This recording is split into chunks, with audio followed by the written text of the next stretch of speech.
Bendito seja o nome da glória do seu reino, para todo sempre.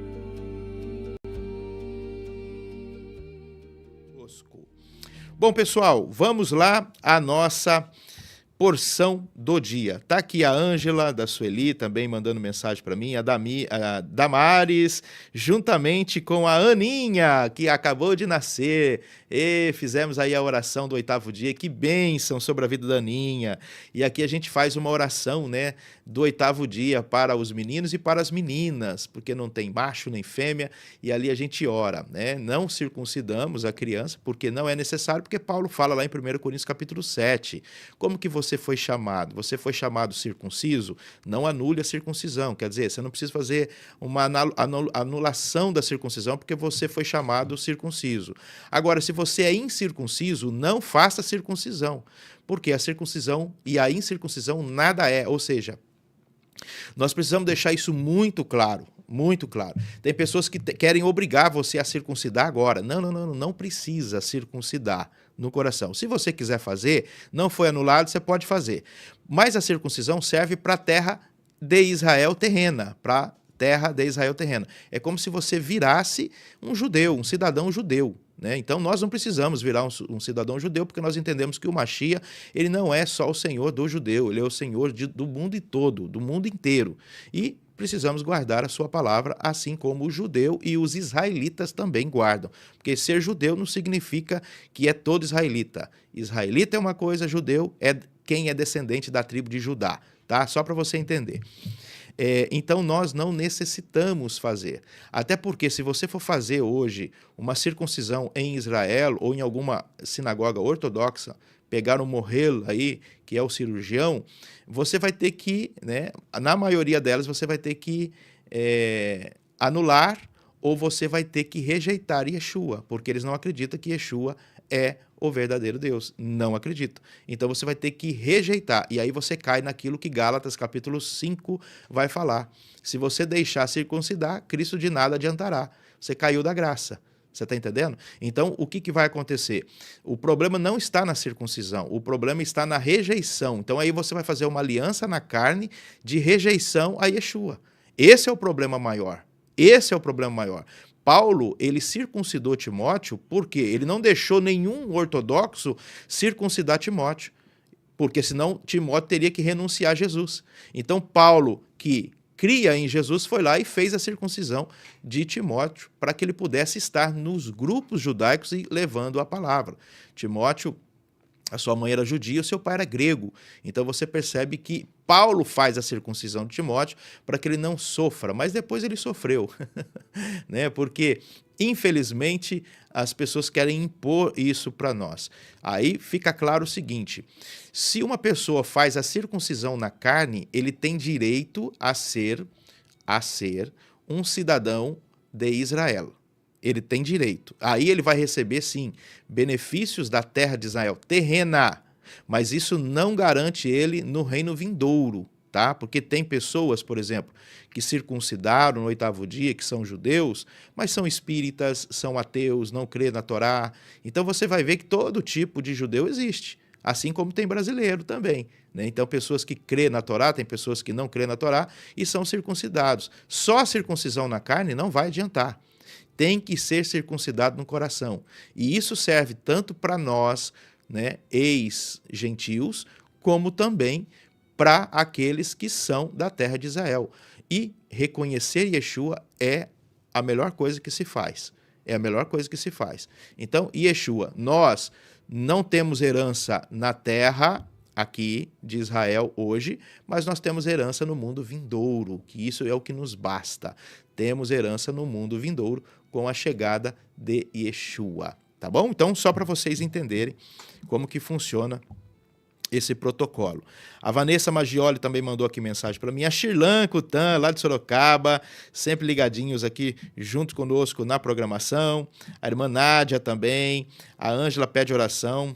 Ela, né, passaram lá veneno na empresa onde ela trabalha. era alérgica e ela passou muito mal, mas o Senhor cobriu a vida dela, graças a Deus. Ore pela Ângela, em nome de Jesus, não vai ser nada. Se beberes alguma coisa mortífera, não lhes causará dano algum. Então nós estamos orando pela vida da Ângela aí, no nome do Senhor Deus Todo-Poderoso. Esse nosso mestre tão precioso que nós amamos de todo o nosso coração.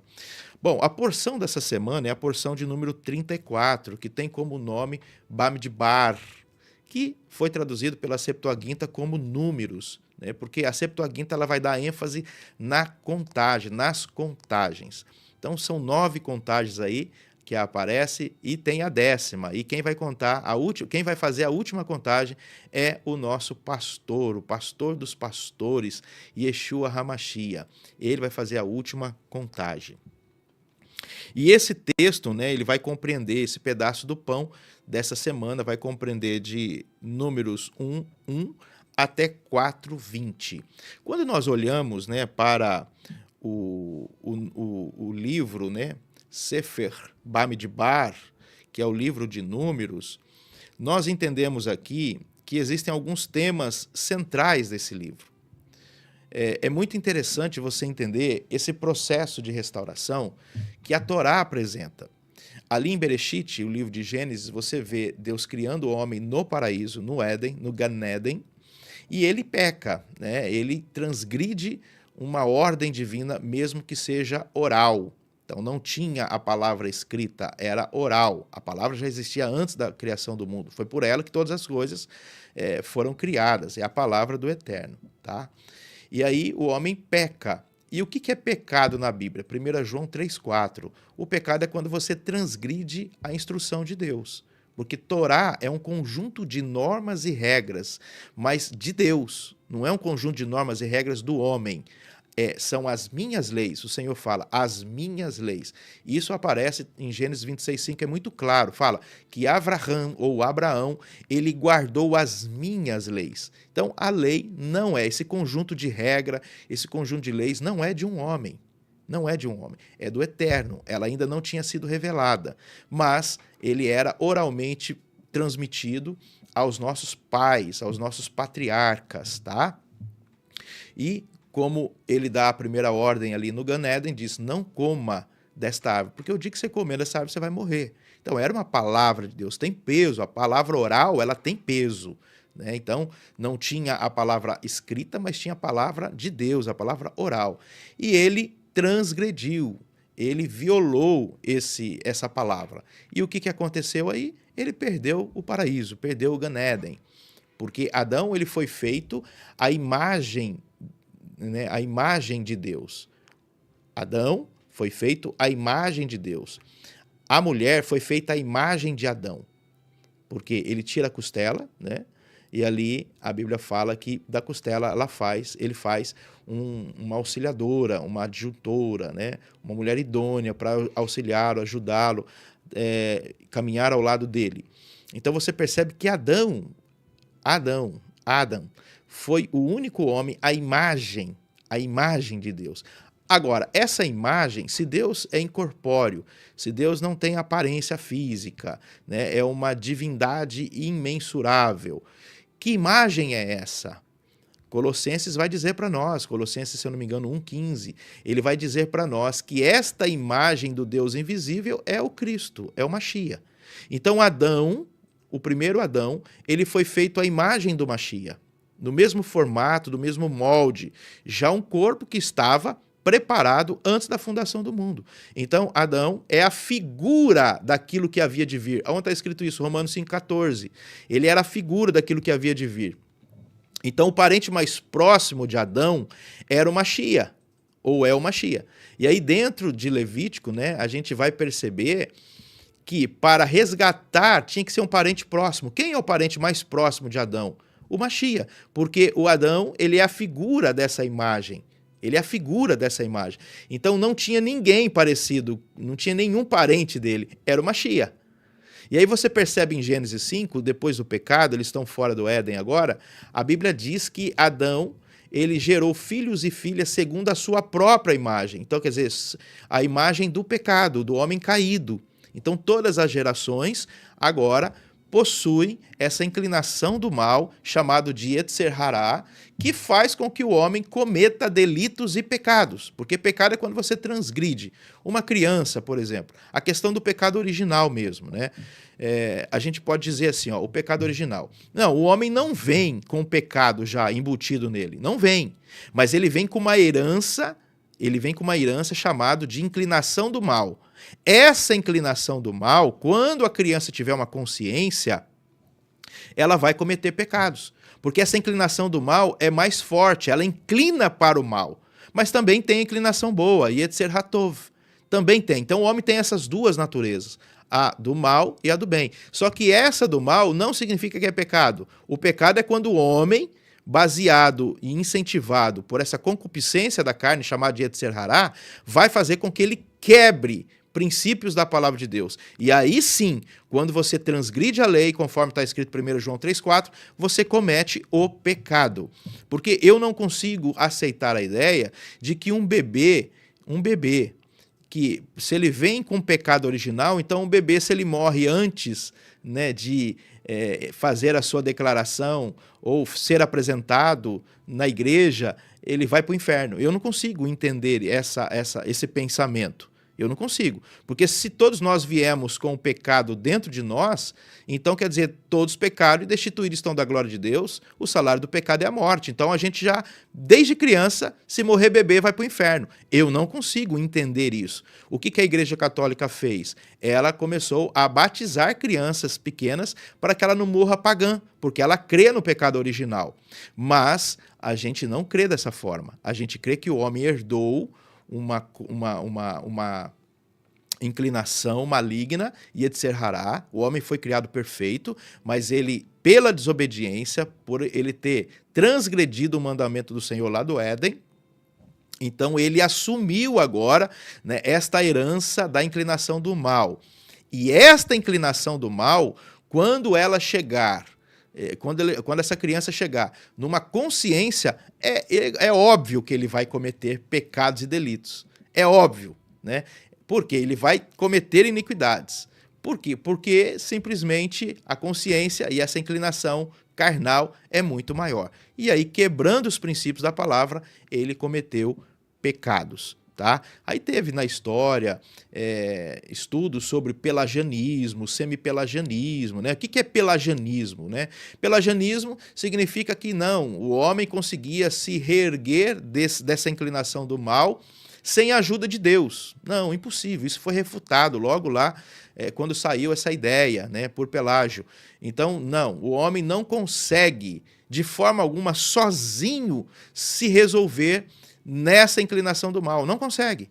Então imagina, tipo assim, ó, eles estão pecando porque são tudo sem vergonha, vagabundo, desculpa a palavra aqui, né? Eles conseguem, se eles quiserem, eles conseguem sair. Não, o homem não consegue, sem Deus, o homem não consegue sair dessa inclinação do mal. O homem não tem força.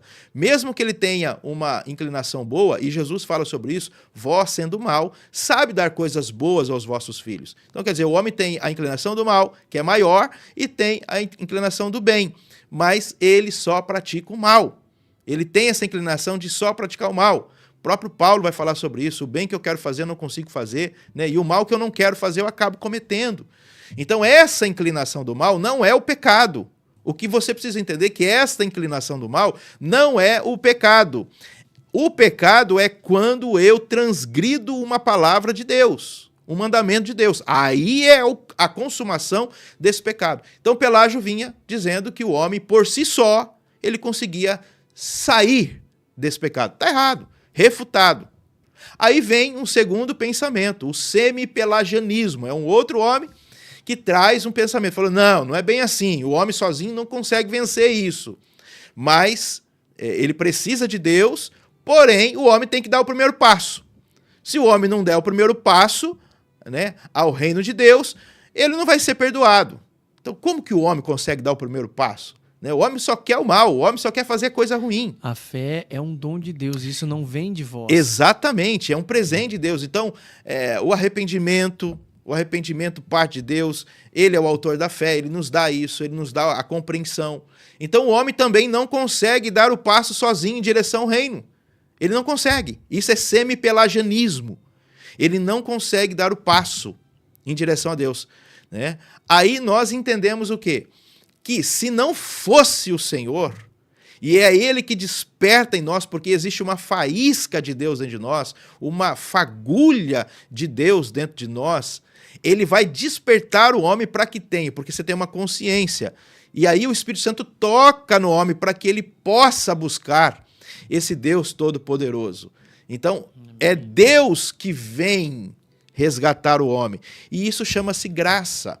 Isso chama-se graça. O homem não consegue, pelas suas obras, pelo seu caráter, estudando a Torá, praticando a lei. Não, o homem não consegue sozinho fazer isso. Então, quando você olha para Gênesis, a gente vê tudo isso. E dentro do livro de Gênesis, aí Deus faz o quê? Passa a régua lá em Gênesis 6, porque o pessoal alcançou uma iniquidade, uma transgressão da palavra tão grande, que ele teve que dar um basta naquela geração. A partir dali, Deus tira um homem da Babilônia, de Ur dos Caldeus, da Mesopotâmia, chamado Avraham. Então, o politeísmo, depois do dilúvio, o politeísmo se expandiu pela terra. Politeísmo.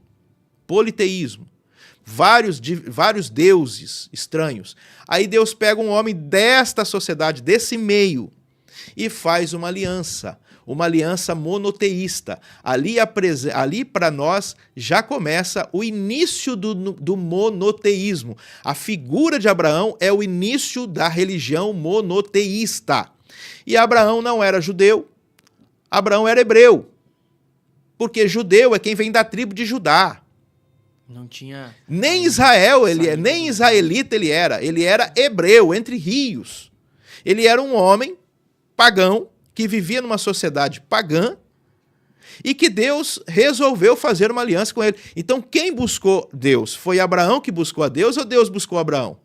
Deus buscou Aqui Abraão. Nós vemos Deus dando o passo em direção ao homem. Não é o homem que dá um passo em direção a Deus, é Deus buscando o homem para fazer uma aliança. E aí ele se apresenta a Abraão e faz uma promessa. Prega o evangelho para Abraão. Abraão foi o primeiro homem a ouvir o evangelho.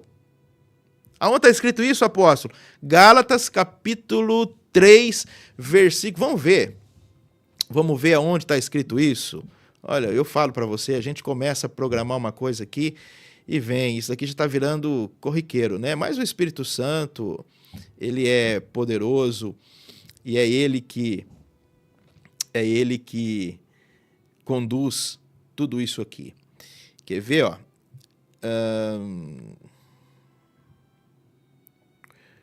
Deixa eu ver aqui. Que Abraão foi a primeira pessoa. Você que está aí me ouvindo, me assistindo, você já está bem da Bíblia aí. É que é tantos textos. Deixa eu ver aqui. É versículo 8. 8. Olha o que diz aí. Lucas, vê para nós aí, ó. Gálatas 3:8. O que diz aí? Ora, tendo a Escritura previsto que Deus havia de justificar pela fé os gentios, anunciou primeiro o evangelho a Abraão, dizendo: todas as nações serão benditas em ti. Está aqui. Então, o primeiro evangelho, o evangelho não é o Novo Testamento, né? O evangelho não é o Novo Testamento. O evangelho é a Escritura previu. Como que a Escritura previu? Como que a Escritura? Porque o evangelho foi pregado a Abraão, o primeiro homem a ouvir o evangelho foi o nosso pai Abraão. E qual é a parte do evangelho que foi pregado?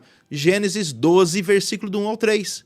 E a palavra é o seguinte: em ti, filho de Abraão, os filhos têm que ser de Abraão, em ti serão benditas todas as famílias, todos os gentios, toda a terra. Então aqui não é uma exclusividade para os judeus, que vêm da tribo de Judá, nem para os israelitas, que são todas as 12 tribos, mas para as nações, para todas as nações. O evangelho é para todas as nações. Glória a Deus. Não é somente para o judeu, não é somente para o israelita, que compõe as 12 tribos. Apóstolo, mas judeu e israelita não é a mesma coisa? Não. Judeu é quem é da tribo de Judá. Benjamita é para quem é da tribo de Benjamim. Então você percebe que judeu é quem é da tribo de Judá. Então por que se fala judaísmo? Porque começa lá no reinado de Davi, porque Deus escolhe o reinado de Davi, que era da tribo de Judá. E ali Deus faz uma aliança davídica, que é uma aliança de judaísmo. Mas um judaísmo diferente antes de entrar no cativeiro babilônico.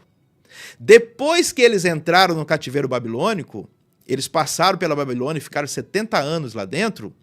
Quem que voltou para Jerusalém? Somente a tribo de Judá e um pingadinho de cada tribo. Mas a maioria, a tribo de Judá. Então, a partir do cativeiro babilônico, eles trouxeram muita coisa da Babilônia. E ali se fundou sinagogas, porque o templo estava destruído. Né? Lembra de Nabucodonosor? Ele invadiu em 587, se eu não me engano, 86, ele invadiu Jerusalém, destruiu a cidade, destruiu o templo, saqueou o templo e levou esse pessoal cativo para a Babilônia. Só que já teve um cativeiro antes das 10 tribos, que era a Síria, que levou as 10 tribos. Lembra? Então, se você faz você faz aqui um levantamento histórico, vamos lá. Moisés, estava lá todas as tribos debaixo dele. Aí quando Moisés morre, Josué conduz todas as tribos também. Ele governa sobre todas as tribos.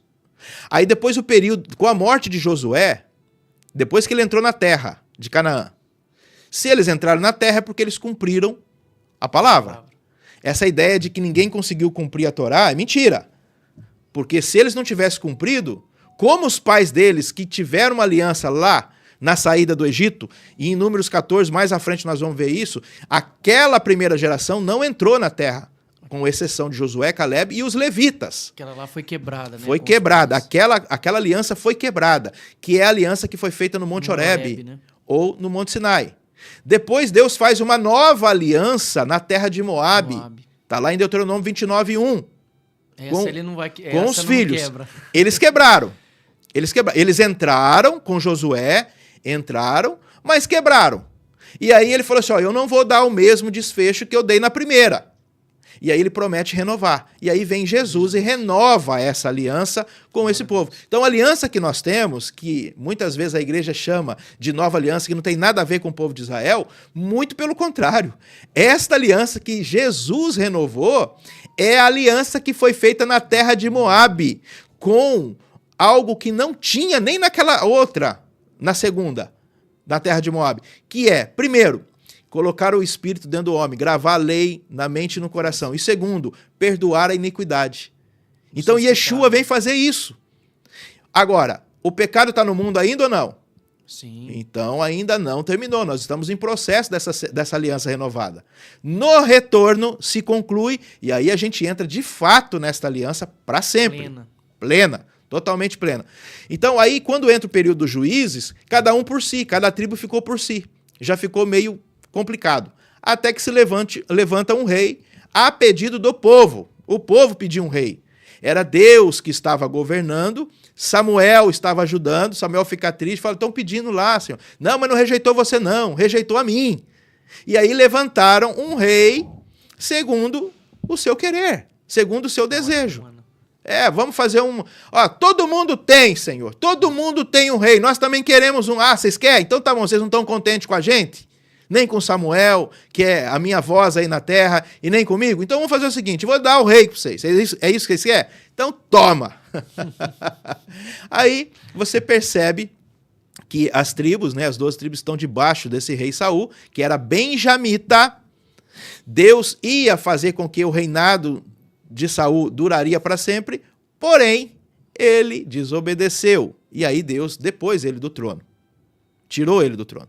Aí ele levanta Davi, segundo o meu coração. Agora, essa expressão, segundo o meu coração, né? Levantei a Davi, segundo o meu coração. Por quê? Porque o primeiro rei, Saul, não foi segundo o coração de Deus. Você está entendendo? Foi segundo o coração do povo. Agora Deus está levantando um rei segundo o seu coração. Tipo assim, ó, agora sim, porque isso daqui, para cumprir uma bênção de Jacó. É para cumprir a bênção lá de Gênesis 49:10. Porque o governo tem que estar em Judá. Então agora sim é de acordo com a minha palavra, é segundo o meu coração, porque é de acordo com a minha palavra, que eu liberei, que eu revelei para Jacó. Então agora levanta Davi. E Deus faz o quê?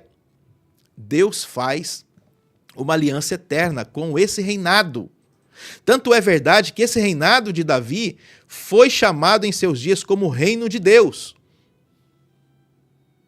Não vai aparecer a palavra Deus, mas vai aparecer o tetagrama sagrado. Reino de Yahweh, reino do tetagrama sagrado. É reino de Deus, reino dos céus. E eles já viviam o reino de Deus na terra, com o reinado de Davi. Porque Deus fez uma promessa dizendo que um descendente dele seria o rei para sempre. Por isso que Davi fica preocupado quando ele vai morrer, em 1 Reis 2. Ele fala, olha, guarde os mandamentos para que Deus confirme a sua palavra, que foi dada a nós, se eu não me engano, em 1 Samuel 16 ou 17, que está falando sobre isso. Então você começa a perceber essa história do povo de Israel. E Davi reina sobre as 12, aí você vê Salomão reinando sobre as 12, aí você vai ver Roboão iniciando o seu reinado sobre as 12, mas depois... A divisão. Divisão. Reino do Norte, Reino do Sul.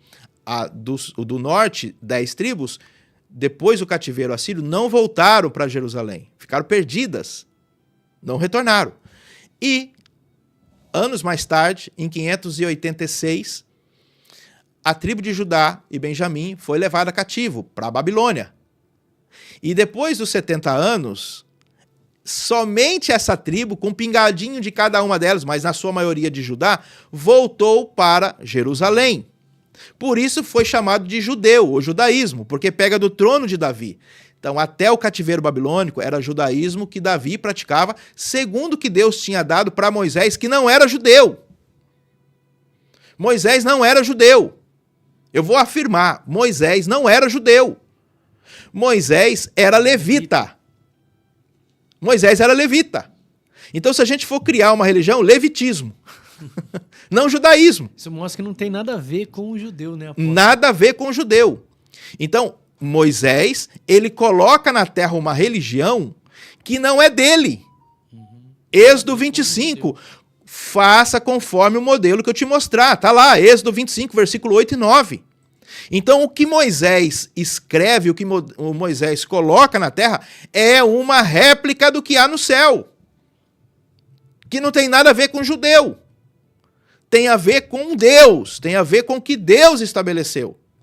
Então começa Moisés. Aí, Davi, ele aplica a lei de Moisés. Josué, Deus manda ele aplicar. Guarde a lei de Moisés, conforme está escrito no livro da lei de Moisés. Para Davi, mesma coisa. Em Malaquias, mesma coisa. O próprio Yeshua, em João 5, lá no finalzinho, ele vai falar, vocês falam que vocês guardam a lei de Moisés, mas vocês não estão guardando. Então, aqui Jesus está cobrando o judaísmo, depois do cativeiro babilônico, a voltar à lei de Moisés. É tão interessante isso, porque o próprio Jesus está dizendo o seguinte, vocês não estão praticando a lei de Moisés. Vocês não estão praticando, porque vocês falam, mas não cumprem. Vocês estão pregando sobre a lei de Moisés, mas vocês não estão vivendo aquele evangelho que eu liberei. É que ele fala pro rapaz que foi curado, né? Olha, faz o que eles mandam. Isso. Mas não faz o que eles... Observe o que eles observam, né? Faz o que eles mandam, mas não sigam as obras deles. Isso. Em Mateus 23:1 está escrito isso. Então, quando nós entendermos o que significa essa lei de Moisés, você vai parar de falar que é judaísmo e tal. Nesse período de Davi, era um judaísmo baseado na lei de Moisés, que é a religião que Deus tinha dado. Depois do cativeiro babilônico, aí nós temos o judaísmo rabínico. Como o templo estava destruído, então eles criaram sinagogas para praticar o judaísmo dentro das sinagogas. Não tinha sinagoga, não tinha templo mais. Quando fizeram o templo, aí entra, né, no segundo templo construído ali, quando Jesus chega, o templo já estava em pé, teve a restauração. O que acontece? Muitos acostumaram com as sinagogas e não queriam frequentar o templo. Por isso que você vai ver uma aberração, porque todo o sistema terrível dentro do templo. João, o Batista, o imersor, era descendente de Arão. Ele poderia estar dentro do templo praticando né, a missão, porque ele era descendente, ele era da família de Arão. Mas ele não quis, por quê? Porque eles estavam contra a palavra, eles não estavam colocando a palavra conforme Deus tinha estabelecido na lei de Moisés. Então o João falou assim, não, eu não posso compactuar com esse sistema, eu não posso. E aí ele sai pregando pelo deserto o quê? Techuvá e Tevilá. Não, Techuvá e Tevilá. Que é arrependimento e purificação, batismo. Vocês precisam se arrepender. E esse arrepender significa retornar. Vocês precisam retornar à palavra. Vocês precisam retornar ao modelo que Deus estabeleceu para Moisés. Tá diferente aí. Eu não posso compactuar com isso. Volte às origens, voltem às raízes. E se purifiquem. E ele perde a cabeça por pregar isso. Ele perde a cabeça, porque ninguém queria entregar o poder.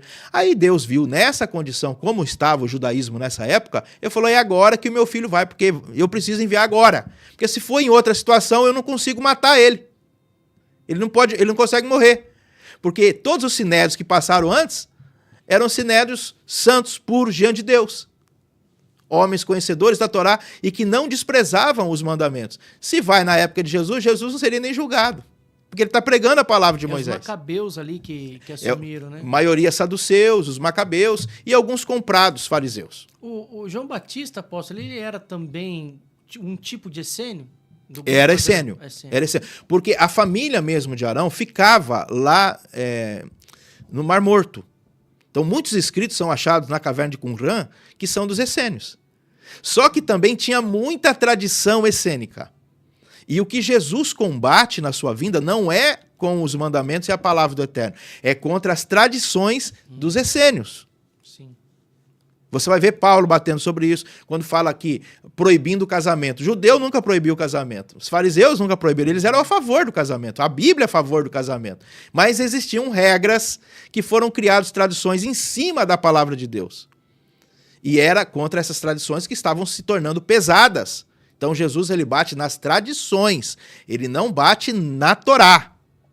Aonde está escrito isso? Marcos 7. Paulo também vai nessa mesma linha. Paulo não anula a lei. Paulo anula a halahá, as tradições. Ele fala, olha, na verdade ele nem anula as tradições. Ele fala, vocês não precisam se submeter às leis rabínicas. Vocês precisam se submeter aos mandamentos de Deus. Agora, se tem uma tradição que é boa, eu posso cumprir? Lógico que você pode cumprir, sem problema nenhum. Mas ela não pode ela não pode trocar o lugar do mandamento de Deus e ela não pode ser pesada para você. É isso que nós precisamos entender. E a igreja distorceu. A igreja, o que ela fez? Ela botou tudo no mesmo bolo. Ela colocou a tradição, os mandamentos, tal, e falou, está rejeitado tudo. E aí vai contra o que Yeshua falou em Mateus 5,17. Ele fala, eu não vim abolir, eu não vim dissolver, eu vim torná-la cheia, plena. E aí eu gosto de usar uma frase, eu gosto de usar um exemplo, que o Senhor mostrou para mim esse exemplo, porque quando eu estava confuso a respeito desse assunto, o Senhor falou comigo de uma forma tão nítida e que, sabe, tirou da minha mente. Por exemplo, ele falou assim, ó, complete a frase. Eu já usei esse exemplo aqui. Complete a frase precisa ser completa. Então tem um espaço no começo e aí eu vou colocar espaços entre essa frase, tá bom? Mas eu vou colocar só um espaço aqui para você entender. Então vamos lá. A frase é o seguinte, espaço, que é o que você precisa preencher, é o caminho, a verdade e a vida. O que eu coloco nesse espaço aqui, Lucas? Jesus. Opa! Então Jesus completou a frase. Agora, esse completar significa que ele está anulando a frase ou ele está completando, deixando ela plena? Deixando ela plena. Pronto, foi o que Jesus fez. Porque a lei não podia resolver a causa do pecado. Ela era o antídoto contra o pecado. Está lá em Gálatas 3,19. Ela foi dada por causa das transgressões. Mas ela não resolvia a causa. Ela era um paliativo. E aí o que acontece? Faltava algo. E Jesus é esse algo que faltava. Então, quando ele vem para resolver a causa do pecado, porque é a renovação da aliança no seu sangue, e trazendo as pessoas para dentro e colocando o Espírito Santo dentro depois do homem, faz com que a frase se torne completa. Então, Jesus não anula, vai abolir esta frase. Ele vai deixar ela muito mais plena, que é o que aconteceu com a Torá. Ele não veio abolir a lei, ele veio deixá-la plena. Então agora é possível você ter o perdão dos pecados por causa de Yeshua e ter a santificação da sua vida através da Torá. Glória a Deus. Então nós fomos salvos para caminhar na sua palavra. E o que vai me dar esse respaldo todo, além da justificação em Cristo? O respaldo todo é através da Ruach HaKodesh, do Espírito do Eterno, que foi colocado dentro de nós. Então, olha para você ver. Gênesis aparece tudo isso, eu falei de Abraão, olha o que eu estou levando vocês aqui, né? Aí vem livro de Êxodo, Shemot, nomes, a palavra é nomes. Entra 70 almas ou 75 almas, se você ler Atos capítulo 7, versículos 53 ou 56, a divergência é porque foi contado os homens e às vezes não foi contado as mulheres. É essa divergência apenas, tá? Então o que acontece? Chega lá 70 almas e sai uma multidão do Egito. Então o livro de Êxodo vai nomear um povo. Por isso que fala nomes. Shemot significa nomes. Porque agora vai nomear um povo. E quem está lá dentro do Egito? Todas as nações. As 70 nações desceram para o Egito. Por causa da fome. Lembra de José? O sonho que José teve? Todas as nações desceram ao Egito para poder comer, senão morriam. E o Egito é o que abraçou todo mundo. Então ali tinha todas as nações. Quando Deus vai tirar um povo para ele dessas 70 nações, ele fala o negócio seguinte: tem divindade para todo lado aí. Agora eu preciso que vocês vivam o monoteísmo que eu ensinei a Abraão, meu pai. Se vocês quiserem me seguir, a dica é o seguinte: circuncisão e Páscoa. E ali saiu. Êxodo 12, 37 e 38. Tanto os filhos de Israel, os descendentes naturais, como também uma mistura de gente, que são os gentios. Mas fizeram aliança. Eles fizeram aliança com o Deus de Israel. Fizeram aliança. E o que acontece? Este grupo agora, chamado de povo de Israel, além das tribos, também tem quem? Um povo gentil, que abraçou essa aliança. E a este grupo chamado povo de Israel, que não é nação de Israel ainda, é povo de Israel. A diferença de um povo e de uma nação é que uma nação precisa de território. O povo não. Mas tinha uma ideia de Deus ali para esse povo. Deus entrega a Torá. Então Deus entregou a Torá para quem? Só para o povo judeu? Não. Só para o povo israelita? Não. Ele entregou para quem fez aliança com ele. Então você que é da aliança, você que tem aliança com o Eterno, essa palavra é para você. Ou você vai ficar no mundo com as divindades estranhas, ou você vai seguir a esse Deus todo-poderoso, o único e verdadeiro Deus. Então Shemot vai revelar, a Torá é revelada, ela é, de uma certa forma, revelada no Monte Sinai. Deus revela também o que ele queria na terra, o tabernáculo, e termina Shemot com a glória de Deus entrando dentro do tabernáculo. Olha, estou dando um panorama do Antigo Testamento para você aqui. É por cima, mas é um panorama para você. Aí entra Levítico. Depois que eles levantam o tabernáculo, Deus dá a instrução de tudo que ele queria, agora Deus vai ensinar eles a cultuar. Então o livro de Levítico vai falar de sacrifícios, vai falar de culto, vai falar, olha, se você pecar é assim, se você fazer aquilo, vai ensinar a santidade para eles.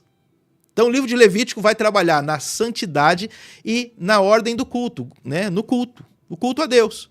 E aí a palavra vaikra, que é traduzida como e chamou.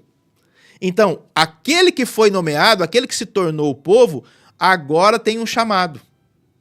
Olha a Torá tremenda.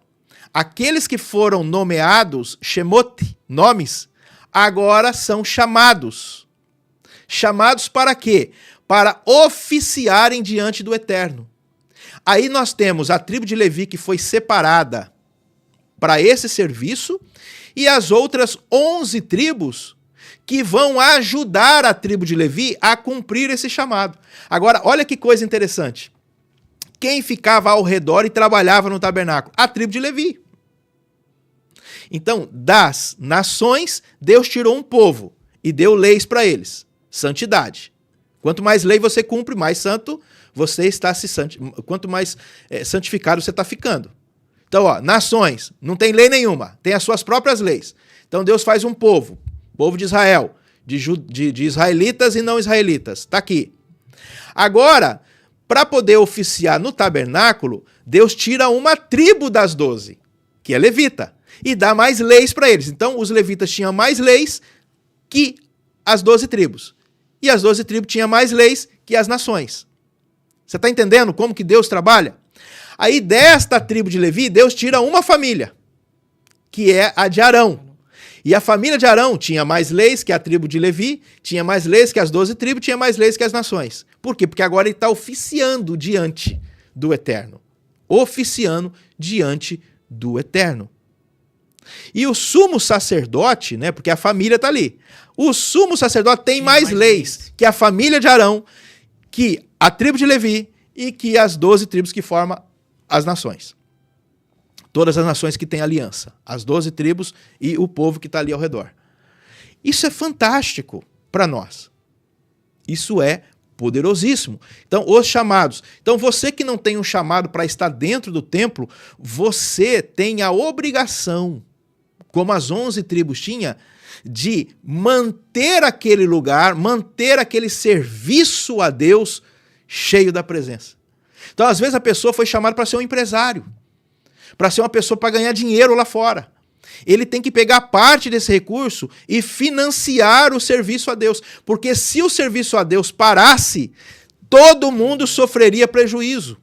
A terra sofreria prejuízo. A nação sofreria prejuízo.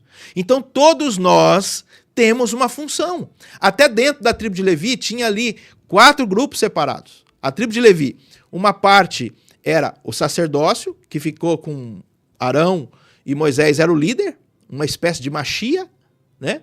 Inclusive até Moshe, Machia, vem da mesma raiz. Nós temos ali o lado sul, os filhos de Coate, filho de Levi. Depois ao lado oeste nós temos lá o Gershom, que é filho de Levi. Aí depois do outro lado norte, ao redor do tabernáculo, nós temos Merari, os Meraritas, que é filho de Levi. Então Levi teve 3 filhos. Lembra? Coate, Gerson e Merari. Dos filhos, do filho de Coate, Deus tirou a família de Arão. Então ficou Coate para cuidar, somente para transportar os utensílios sagrados, e a família de Arão para cultuar, para poder fazer, né, o culto lá dentro do tabernáculo. Não é porque os coatitas, né, Arão saiu da família de coatita, todo coatita tinha que fazer o serviço a Deus. Isso é uma inveja que aconteceu lá no Coré. Depois, mais à frente, nós vamos estudar sobre Coré, Corá. Né? É importante você entender isso. Ele era coatita, então ele achou que ele podia ser sacerdote.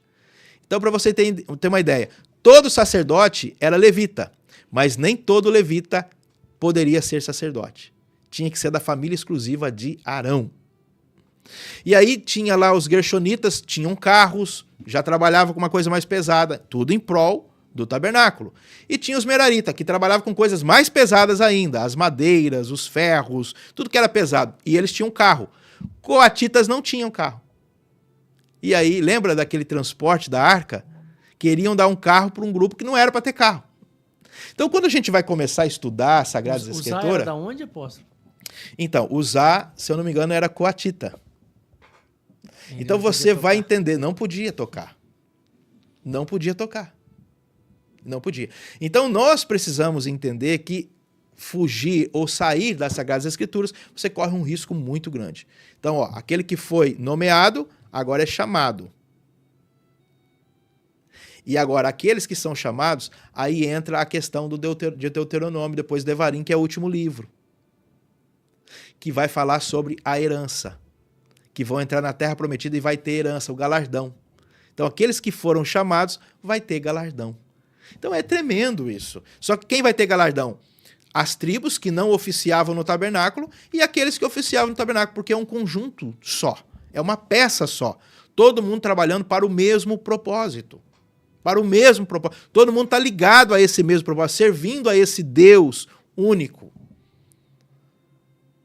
Então, é isso que nós vamos ver e encontrar aqui no livro de Bamidbar, que é a igreja em deserto, a igreja trabalhando no deserto. Nós não somos peregrinos na terra? Então, nós estamos em caminho. E é no caminho mesmo que a gente vai ter que fazer os ajustes. Nós vamos ter que entender o nosso lugar no corpo. Nós vamos ter que entender o que nós temos que fazer, o que não temos que fazer. Você tem que se contentar com aquilo que Deus te deu. Ah, mas eu queria ser. Igual Coré. Coré também queria ser sacerdote. Ah, se Arão pode, ele é coatita, eu também sou coatita. Por que ele pode e eu não posso? Porque Deus não te chamou para isso. Faz aquilo que Deus chamou você para fazer. E dentro do plano divino, você vai ser abençoado. Apóstolo, eu não tenho chamado nenhum para estar dentro da igreja. Graças a Deus. O que Deus te chamou? Para ser um empresário de sucesso lá fora. Então, sabe o que você faz? Você está trabalhando para o reino. Pega essa parte, esse dom de riqueza que Deus te deu e faz com que o serviço a Deus seja feito. Você não precisa estar dentro do templo. Essa ideia de que todo mundo precisa deixar os seus afazeres dentro e correr todo mundo para a igreja, é isso que trouxe o mal que cercou a igreja. Você tem que ir para o mundo, não vou ficar para dentro da igreja. Deixa aqueles que Deus chamou para poder fazer o serviço a Deus. E cumpra o seu propósito. Seja um empresário de sucesso aí na sua cidade, na sua terra. E use desse recurso ou parte dele para financiar o serviço a Deus. Você está entrando dentro de um projeto de galardão de Deus. Só por fazer isso, Lucas. Então o cara fala assim, não, nossa, eu estou aqui trabalhando, ralando, sou um empresário, tenho grandes empresas, várias empresas aqui, e eu queria estar lá na igreja mais tal. Não, o seu papel é ganhar dinheiro. E parte do seu dinheiro é para financiar o serviço a Deus. Você vai fazer parte desse galardão, todo mundo ganha junto.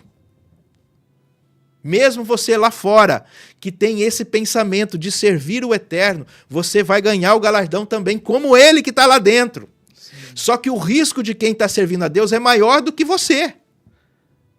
Porque quanto mais próximo a gente está de Deus, mais leis nós temos que cumprir. Mais santo nós temos que ser. Mais sacrifício a gente tem que fazer. Por quê? Porque nós estamos mais próximo da glória. No serviço. A quem muito é dado, muito é cobrado. Agora, o que acontece? O extremo, né? A pessoa que fala assim, eu não tenho essa responsabilidade, tal, e aí solta a mão. Não, tem mandamentos para você. E aquele que está lá servindo a Deus lá também tem que cumprir os mandamentos. Então, quando nós entendemos isso dentro do corpo de Cristo, a gente vai ver a importância que é caminharmos em deserto.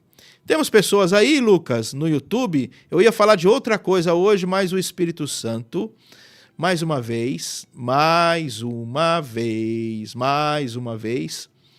nos chamou aqui, né, para poder trazer algo que não estava no script meu, mas está no script dele. E aí, você está aprendendo conosco? Você está junto aí? O pessoal está junto aí, Lucas?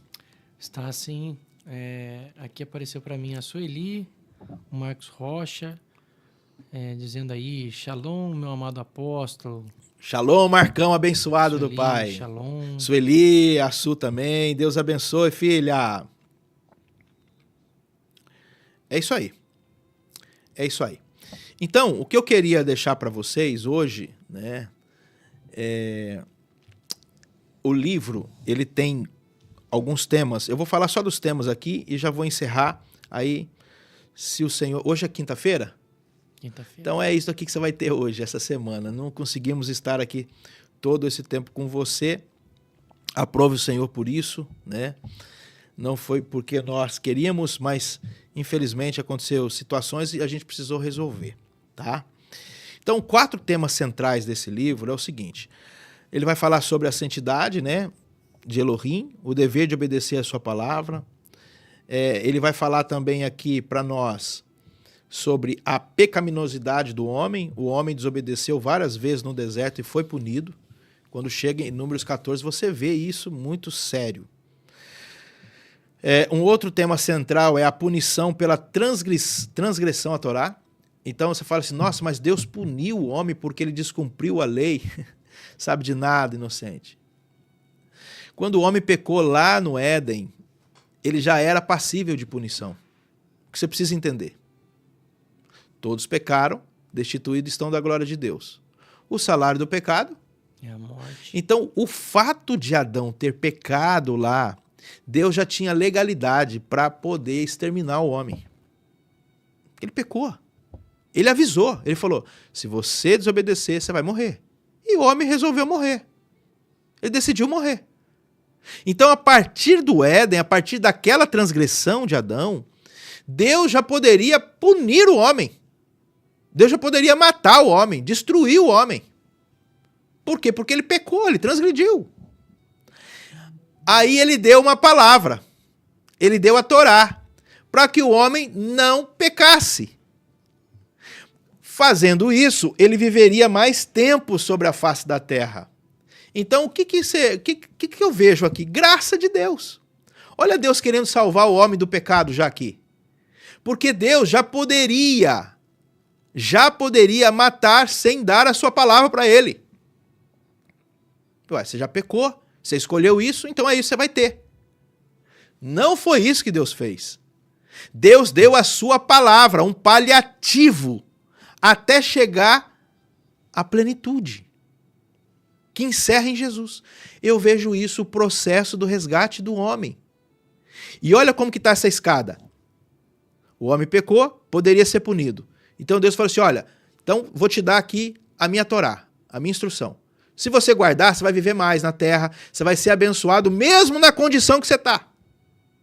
Porque o homem poderia viver uma maldição terrível, já está no pecado. Mas Deus entrega para ele a palavra, para ele ser abençoado ainda mesmo naquela condição. A graça aí já. Olha a graça de Deus sendo prenunciada. É graça sobre graça. Por isso que a Bíblia fala graça sobre graça. Porque a primeira graça foi a Torá. Ia resolver a causa do pecado dele? Não. Mas ia fazer com que o homem vivesse mais tempo na terra e fosse abençoado naquela condição, naquela natureza. Então essa é a primeira graça. Qual é a outra graça sobre essa graça? Yeshua. Porque agora Yeshua, ele restaura, ele paga, porque ele é o parente mais próximo de Adão, então ele compra de volta o Adão, o Éden, a terra. Ele é chamado, né, de segundo Adão. Porque é o parente mais próximo. Não tem nenhum outro homem que é parente mais próximo. Você não é, eu não sou. Mas Adão era o parente. Quem era o parente mais próximo de Adão? A Bíblia fala que Adão era a figura daquilo que havia de vir. Está lá em Romanos 5,14. E Adão foi feito à imagem de quem? Do Deus invisível. Quem é a imagem do Deus invisível? Yeshua. Então Yeshua é o parente mais próximo de Adão. Por isso que tinha que ser ele para resgatar. Porque o homem, ele empobreceu. E não tinha como resgatar de volta isso. E Yeshua vem, a imagem se faz carne. E aí o pessoal confunde, né? Por exemplo, a imagem dos outros filhos da linhagem de Adão e Eva. É a imagem de Adão já caído. Gênesis 5. Vamos lá ver o que está escrito Não lá em é Gênesis 5? a imagem de Deus, não. né? O pessoal, você eu sou a imagem de Deus. Não é, não. Você é a imagem Hoje, de Adão. se você tem Cristo, você é a imagem de Cristo. Jesus. De Jesus. Mas, naquela época, não. Olha o que diz aí, versículo 1. Gênesis 5:1. 5:1. Até o 3.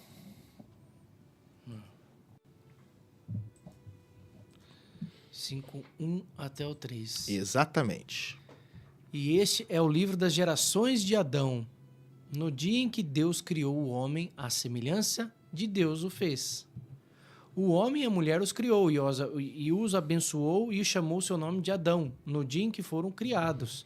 E Adão viveu 130 anos e gerou filho a sua semelhança, conforme a sua imagem, e pôs-lhe o nome de Sete. Entendeu? A semelhança da transgressão, como Paulo vai dizer lá. Então, nós nos tornamos semelhante à sua transgressão. Não somos a imagem de Deus. Hoje, novo homem, o novo homem que foi criado em nós é segundo essa imagem. A Kelly fez uma pergunta para mim, ó, pelo seu entendimento, Adão foi perdoado? Claro. Ele resgatou Adão, ele resgatou a humanidade toda, mas ele precisa. O homem hoje precisa. Adão foi perdoado. Está salvo. Você vai ver ele lá no reino do Mashiach. Mas, graças a Deus, você não vai ter mais ódio no coração, então você não vai precisar dar nenhum tapa nele, né? Nem na Eva. Então foram salvos. Claro que foram salvos. Agora, você precisa entender que para se tornar a imagem do Cristo, agora todos nós podemos ser a imagem de Cristo. Olha que coisa interessante. Só Adão era a imagem. Só Adão era segundo a imagem de Cristo, que é a imagem do Deus invisível. Então o Mashiach lá, o Cristo, Adão era segundo essa imagem, certo? Com a queda do homem, todos nós hoje podemos ser a imagem desta imagem. Ser a figura dessa imagem do Cristo, porque ele nos resgatou. Aí João vai falar o seguinte para nós. Olha o que João vai falar isso para nós. Ainda não se manifestou aquilo que havia de ser. E quando se manifestar, seremos como ele é. Glória a Deus. Então nós vamos ser como ele é. Como ele é? Viveu sem pecado, não tinha inclinação do mal, né? Viveu sem pecado, não tinha inclinação do mal, que é o que nós vamos ser na sua chegada. Os que tiverem mortos ressuscitarão primeiro, e depois os que ficarem vivos serão transformados, sem a inclinação do mal. Isso é tremendo para as nossas vidas. É isso, pessoal. É isso. Então, os temas centrais das Sagradas Escrituras é exatamente esse, tá? Vamos lá repetir para você. A santidade de Elohim, vai falar sobre a santidade de Elohim, o dever de obedecer a palavra, né? A pecaminosidade do homem, o homem desobedeceu várias vezes no deserto e foi punido. A punição pela transgressão à Torá e a fidelidade de Deus à aliança com Israel, mesmo em sua desobediência e infidelidade. Então você percebe aqui Deus sendo fiel mesmo quando o homem é infiel. É claro que nós precisamos entender sempre a palavra do Eterno. Apóstolo, eu coloquei aqui o versículo que o senhor citou. Sim. Está lá em 1 João 3, né? Amados, agora somos filhos de Deus e ainda não é manifestado o que havemos de ser. Mas sabemos que, quando ele se manifestar, seremos semelhantes a ele. Que assim como o veremos. Tá vendo? Glória a Deus. Quando ele se manifestar. Quando ele vai se manifestar pela segunda vez? No seu retorno. E aí, quem morreu nele será ressuscitado, já nesse corpo como o dele. E nós que estivermos vivos, se a gente estiver vivo e ele voltar e a gente vê, o nosso corpo vai ser restaurado como o dele. Aleluia. E aí viveremos com o Senhor para sempre. Oh, glória a Deus por isso. Que coisa preciosa. Por isso que eu digo, gente, nós temos algo, Lucas, existem alguns privilégios de Adão que nós não temos. Por exemplo, Adão ouviu a voz de Deus, estava, desfrutou um pouquinho desse corpo sem o pecado, sem a inclinação do mal. Só que ele não tinha o Espírito dentro. Hoje, restaurados por Yeshua, redimidos por Yeshua, resgatados por Yeshua, nós temos o prazer de ter o Espírito Santo dentro de nós. Adão nunca teve isso. Tudo era externo. Tudo era externo. A lei era do lado de fora, Deus estava do lado de fora. Agora, em Cristo, nós recebemos algo muito maior do que Adão teve. Glória a Deus. E aí você fala assim, mas Adão viveu no Éden e nós não. Mas nós vamos viver. Amém. Só que nós vamos viver com o Espírito dentro, com a lei dentro. Adão não teve lei dentro e nem o Espírito dentro, mas vivia no Éden e ouvia a voz de Deus, caminhando com ele lá, que é o Mashiach. Nós vamos ter o Gan Eden de volta, nós vamos ter o nosso rei em carne, num corpo, teremos um corpo como ele, temos o Espírito dentro de nós e temos a palavra dentro de nós. Então nós recebemos muito mais que Adão. A glória dessa segunda casa é maior que a primeira lá do Éden. Amém. Agora, vale a pena a gente servir a este Deus de amor. Vale a pena. Amém? Essa é a palavra que o Eterno pediu para que eu compartilhasse com você logo pela manhã. Eu queria falar outras coisas, mas o Eterno não permitiu. Ele permitiu que eu falasse apenas aquilo que nós falamos com você hoje, dentro da palavra. E você pode nos ajudar. Mais uma vez, eu quero dizer isso para você. Curta o nosso canal, você pode comentar aqui, você pode compartilhar, espalhe esse link para outros lugares. Muitas pessoas estão sendo alcançadas por essa mensagem, por essa palavra, e eu creio que grandes coisas o Senhor vai fazer. Mais uma vez reforçando, você que tem o desejo de estar conosco aí num grupo online, né, para a gente poder se conhecer, você que é de outra cidade, às vezes não pode estar perto, para a gente poder estudar a porção do dia. Então a gente pode fazer isso uma vez por mês ou uma vez por semana, a gente não sabe ainda, ou a cada 15 dias, mas para você ser alimentado também com essa palavra, tirar as dúvidas, e isso é muito bom. Estamos aqui para isso. Vamos orar, vamos dar a bênção para você. Yevareha Adonai veishmereha, Yair Adonai panaveleha viruneka, Issa Adonai panaveleha veasenleha shalom. Que o Eterno te abençoe e te guarde. Que o Eterno faça resplandecer o seu rosto sobre ti e tenha misericórdia de ti. Que o Eterno levante o rosto sobre ti e te dê a shalom, shalom, shalom.